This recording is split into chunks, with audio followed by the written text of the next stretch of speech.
सदा सवित्रमंडल मध्यवर्ती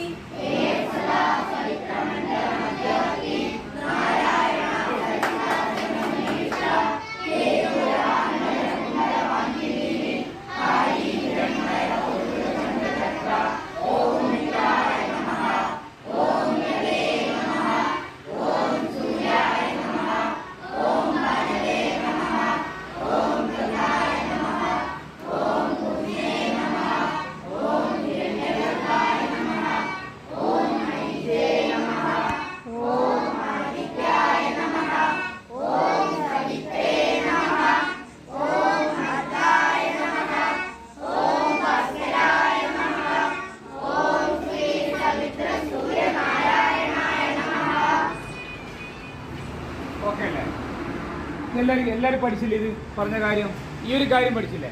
ഇതാണ് തുടക്കം. നമ്മൾ മൂന്നാമത്തത് ഒന്നാമത്തെ യോഗാസനം ചെയ്യാം. ഒന്നാമത്തെ ഇതെടുക്കും, പോസ് എടുക്കുമ്പോൾ നമ്മൾ ശ്വാസം എടുക്കുമോ വിടുവോ? ശിവ ഒരു പേര് എടുക്കൂലേ? രണ്ടാമത്തെ ഉറക്കെ കേട്ട് നിങ്ങൾ ശ്വാസം എടുക്കുവോ വിടുവോ? വിടുന്ന ശ്വാസം വിടും, അങ്ങനെ പറയാ. ലോപിക്കല്ല ഉറക്കെ പറഞ്ഞേ. മൂന്നാമത്തെ സാഹസത്തിന്റെ പേരെന്നാ? എന്നാ എല്ലാരും ലൗക്കെ അശ്വസഞ്ചലനം. അങ്ങനെ പറഞ്ഞാ അതിന്റെ മലയാളം അർത്ഥം എന്നാ?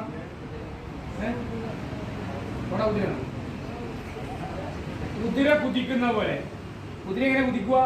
ഇങ്ങനെ കുതിക്കുക. കുതിര എടുത്ത് നോക്കി അല്ലേ? അഞ്ചാമത്തേന് നമ്മൾ എടുത്ത് വിട്ടിരിക്കുക അല്ലേ? അങ്ങനെ അതായത് അഷ്ടാംഗ നമനാണ്. നമിക്കുമ്പോൾ നമ്മൾ എന്ത് ചെയ്യും? Cool and easy. നമുക്ക് വെയിറ്റ്ലെസ് ആണ് നമ്മുടെ ബോഡി അല്ലേ? ഈ അഷ്ടാംഗം നമുക്ക് ഏതെല്ലാം ഭാഗങ്ങൾ മുട്ടും കൂടി അതാ അവരൊക്കെ പറയല്ലോ. കൈകൾ കൈപ്പത്തി ഭൂമി കുത്തും, നമ്മുടെ മാറ് മുട്ടും, കാൽമുട്ട് മുട്ടും, കാൽ വിരൽ മുട്ടും, അരക്കെട്ട് ഭൂമി പൊന്തി കിടക്കും അല്ലെ? നിലത്തി അങ്ങനല്ലേ? ഓർമ്മയില്ലേ? കാണിച്ചു തന്നാ നാലാമത്തെ പോസ്റ്റ് അഷ്ടാംഗ നമനാസന അല്ല അഞ്ചാമത്തെ.